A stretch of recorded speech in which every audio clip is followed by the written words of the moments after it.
इतिहास की किताबें जब खुलती हैं तो कुछ ही नाम बार बार चमकते हैं। गांधी, नेहरू, सुभाष, भगत सिंह। पर हर पन्ना पलटने पर एक सवाल चुभता है। कहां है तिलका मांझी? कहां है बिरसा मुंडा? कहां है टंटिया भील? क्या उनके खून में लाल रंग कम था? क्या उनकी आजादी की पुकार धीमी थी? नहीं, बल्कि सच यह है कि उनकी आवाज बहुत तेज थी।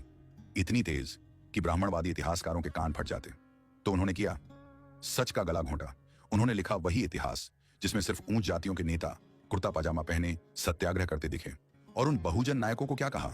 बागी, डकैत, उपद्रवी, स्थानिक समस्या, जिन्होंने तलवार नहीं गुरिल्ला रणनीति से साम्राज्य हिला दिया। कहां लिखा गया वो इतिहास जहां एक दलित चमड़ा कतरने वाला उदैया चमार बना जंगल का शेर? क्यों नहीं पढ़ाया गया कि पहला गुरिल्ला योद्धा कोई पेशवा नहीं, एक आदिवासी था, तिलका मांझी? शर्म आनी चाहिए उन कलमकारों पर जिन्होंने काली स्याही से इतिहास की रगों में झूठ भर दिया और कहा यह है भारत का स्वतंत्रता संग्राम। अब आज का अंबेडकरवादी उन पन्नों को फिर से लिखेगा, सच की स्याही से, जंगलों के रक्त से और बहुजन नायकों की चीख से। तो सुनो, यह है गुरिल्ला युद्ध की असली कहानी।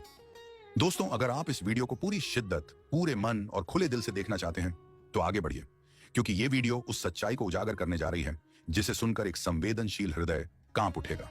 लेकिन अगर आप उन लोगों में से हैं जिन्हें सच कड़वा लगता है, जो इतिहास की असली परतों से डरते हैं, तो बेहतर है यहीं रुक जाइए।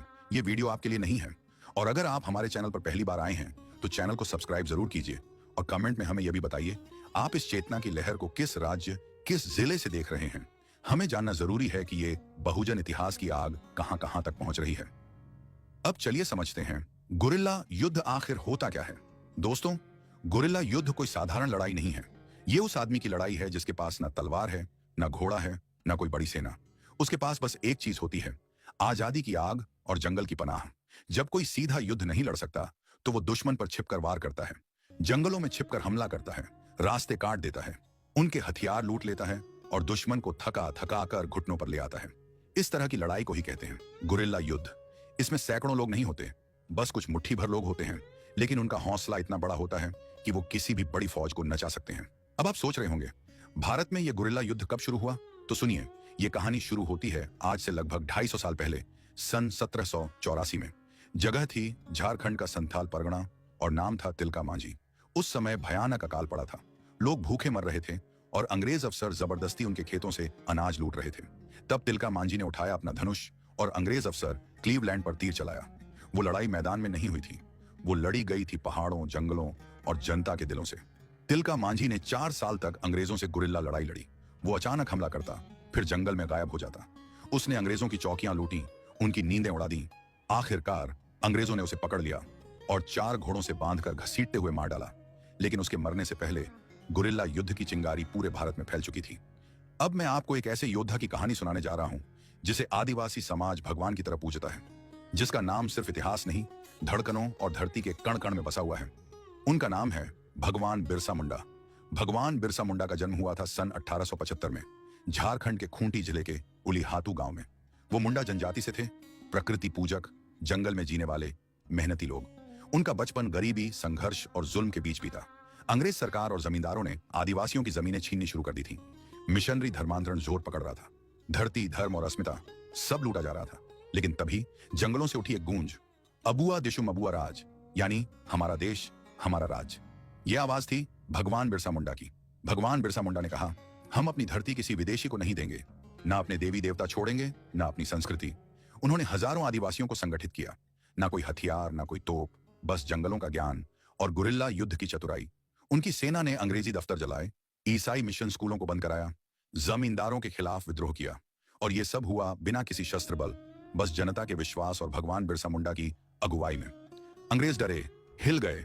उन्होंने बिरसा को पकड़ने के लिए इनाम रख दिया। आखिरकार सन 1900 में उन्हें धोखे से पकड़ लिया गया, जेल में उन्हें झड़ दे दिया गया।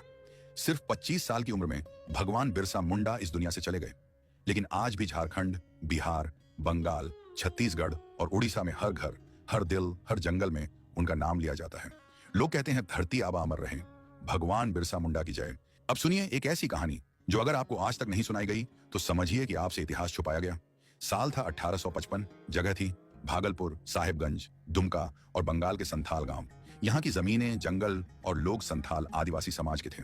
ये लोग खेतों में मेहनत करते थे, वन उपज पर जीते थे और प्रकृति के साथ तालमेल में जीवन बिताते थे।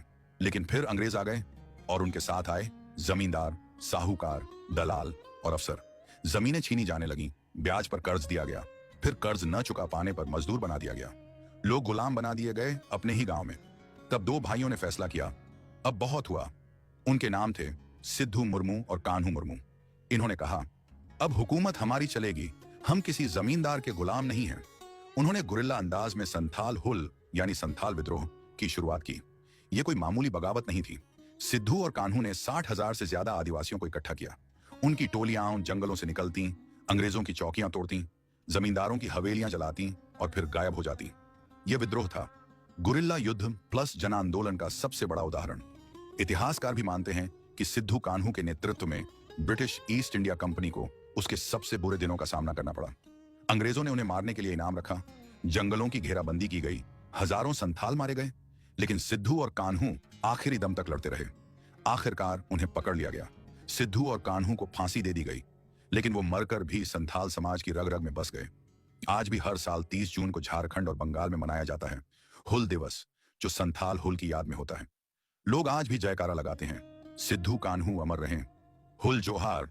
दोस्तों, अब मैं जिन दो योद्धाओं की बात कर रहा हूं वो झारखंड के पलामू जिले से थे। उनका नाम था नीलांबर और पीतांबर। ये दोनों भाई चित्रपुर गांव के रहने वाले थे और चेरो जनजाति से थे। एक गौरवशाली आदिवासी समाज जिसकी अपनी जमीन, अपनी भाषा और अपनी आजादी की सोच थी। साल था 1857, जब उत्तर भारत से लेकर महाराष्ट्र तक अंग्रेजों के खिलाफ क्रांति की लहर दौड़ रही थी। मंगल पांडे ने बैरकपुर में बगावत की, झांसी की रानी ने लड़ाई छेड़ी और उसी समय झारखंड के जंगलों से नीलांबर और पीतांबर ने गुरिल्ला अंदाज में अंग्रेजी राज को चुनौती दी। उन्होंने पलामू के जंगलों को अपना किला बनाया। उनकी टोलियां रात में निकलती, अंग्रेजी काफिलों पर हमला करती, जमींदारों से छीनकर किसानों में अनाज बांटती और फिर छिप जाती। जंगल की हर छाया उन्हें जानती थी। उनका युद्ध कोई परंपरागत लड़ाई नहीं थी, यह था गुरिल्ला युद्ध, जिसमें अंग्रेज हर बार चौंक जाते थे। नीलांबर और पीतांबर ने अंग्रेजों की नाक में दम कर दिया। आखिरकार अंग्रेजों ने उन्हें पकड़ने के लिए पूरा पलामू छावनी में बदल दिया। एक दिन विश्वासघात हुआ, दोनों भाई गिरफ्तार कर लिए गए और बिना कोई सुनवाई किए उन्हें फांसी पर चढ़ा दिया गया। लेकिन मौत उनके नाम को मिटा नहीं सकी। आज भी पलामू की धरती उन्हें जंगल का शेर कहकर पुकारती है और हर साल 16 जनवरी को लोग उन्हें याद करते हैं। नीलांबर पीतांबर अमर रहें। अब मैं आपको जिस योद्धा की कहानी सुनाने जा रहा हूं वो सिर्फ मध्य प्रदेश के जंगलों का नहीं, बल्कि हर शोषित के दिल का बादशाह था। उसका नाम था टंट्या भील। उसे लोग कहते थे टंट्या मामा, क्योंकि वो लूटता था अमीरों से और बांटता था गरीबों में। टंट्या भील का जन्म हुआ था सन 1854 में मध्य प्रदेश के खंडवा जिले के पास पंधाना नाम के गांव में। वो भील जनजाति से था, एक बहादुर और स्वतंत्र जनजाति जिसे अंग्रेजी शासन बिल्कुल पसंद नहीं करता था। क्यों? क्योंकि भील लोग झुकना नहीं जानते थे। टंट्या ने अपनी आंखों से देखा था कैसे अंग्रेज अफसर और जमींदार भीलों की जमीन छीनते हैं, कर्ज में फंसाकर उन्हें बंधुआ मजदूर बना देते हैं। वो चुप नहीं बैठा, उसने जंगलों को ठिकाना बनाया, अपने जैसे नौजवानों को इकट्ठा किया और शुरू की गुरिल्ला अंदाज में लूट और विद्रोह। टंट्या की टोली रात को निकलती, ट्रेन में चढ़ती, अंग्रेज खजाना लूटती और सुबह सुबह गांव में अनाज और पैसा बांट देती। लोग उसकी राह देखते थे। किसान कहते टंट्या मामा फिर आया था। वो किसी को नहीं मारता था, उसका निशाना सिर्फ शोषण था। अंग्रेज उसे पकड़ने को पागल थे। उन्होंने उस पर भारी इनाम रखा, लेकिन टंट्या हर बार बचकर निकल जाता। उसका ज्ञान, उसकी चालाकी और जंगलों से उसका रिश्ता उसे गुरिल्ला युद्ध का उस्ताद बना चुका था।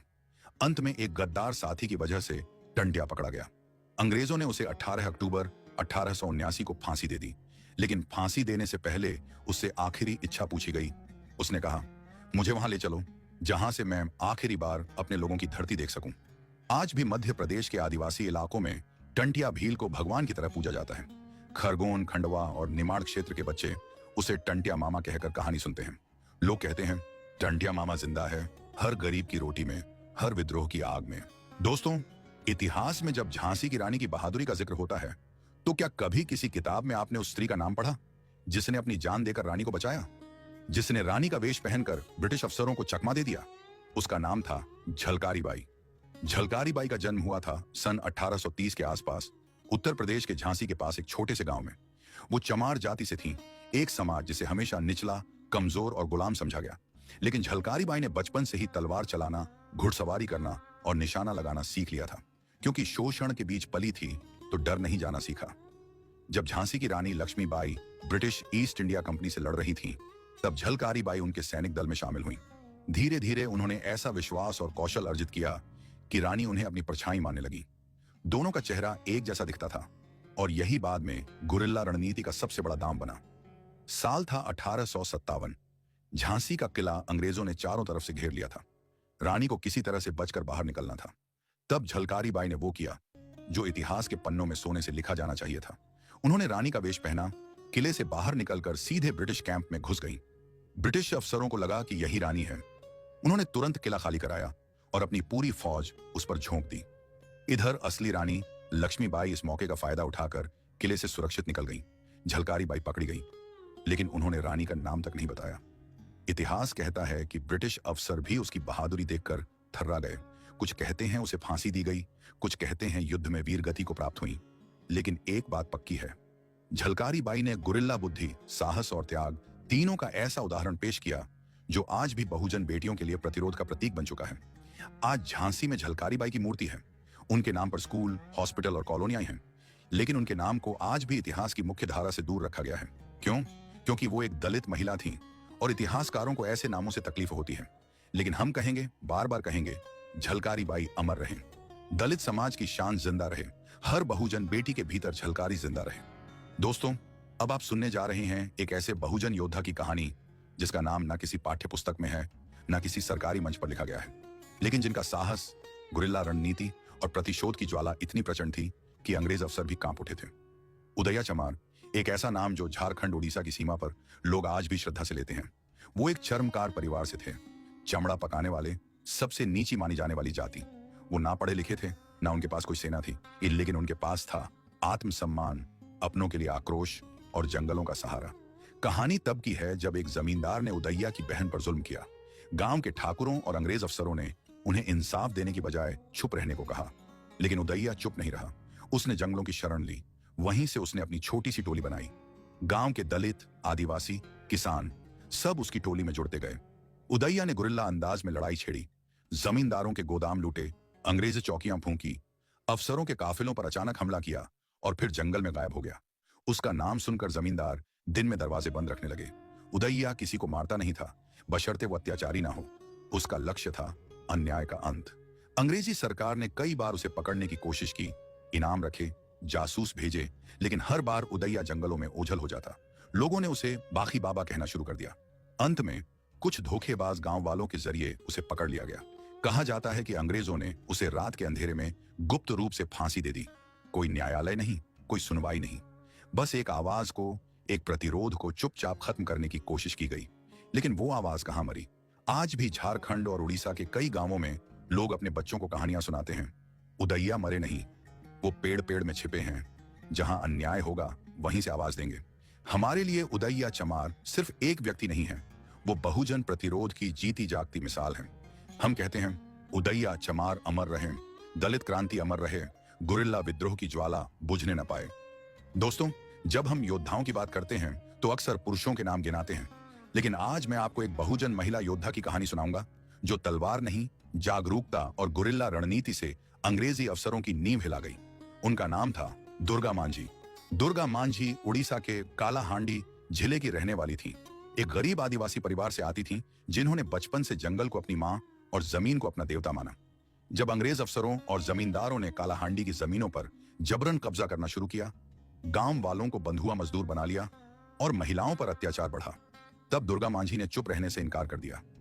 उन्होंने गांव की महिलाओं को संगठित किया, उनके साथ लकड़ी काटने, पानी लाने, त्योहारों में गीत गाने के बहाने छिपकर गुरिल्ला प्रशिक्षण देना शुरू किया। धीरे धीरे यह टोली एक जंगल आधारित प्रतिरोध सेना में बदल गई। उनका तरीका बिल्कुल अलग था। ना कोई शोर, ना कोई खुला युद्ध, बस चुपचाप योजनाबद्ध हमले। अफसरों की फाइलें जला देना, जमींदारों के रसद पर हमला करना, रात को सरकारी चौकियों के पास मशाल फेंक कर डर फैलाना और महिलाओं को सुरक्षा देना। दुर्गा मांझी की ये रणनीति इतनी कारगर थी कि अंग्रेज अफसर उन्हें जंगल की डायन कहने लगे, क्योंकि वो कभी दिखती नहीं थी, लेकिन असर हर जगह होता था। अंत में अंग्रेजों ने उनकी टोली को घेरने की कोशिश की, लेकिन दुर्गा मांझी और उनकी महिलाएं जंगल में बिखर गईं, कभी पकड़ी नहीं गईं। उनका कोई आखिरी दिन इतिहास में दर्ज नहीं है, क्योंकि वो किसी किताब में नहीं, हर बहुजन स्त्री की आत्मा में जिंदा है। आज कालाहांडी की महिलाओं में अगर आत्मविश्वास की चिंगारी है तो वो दुर्गा मांझी की विरासत है। लोग कहते हैं, दुर्गा मांझी अमर रहें, हर बहुजन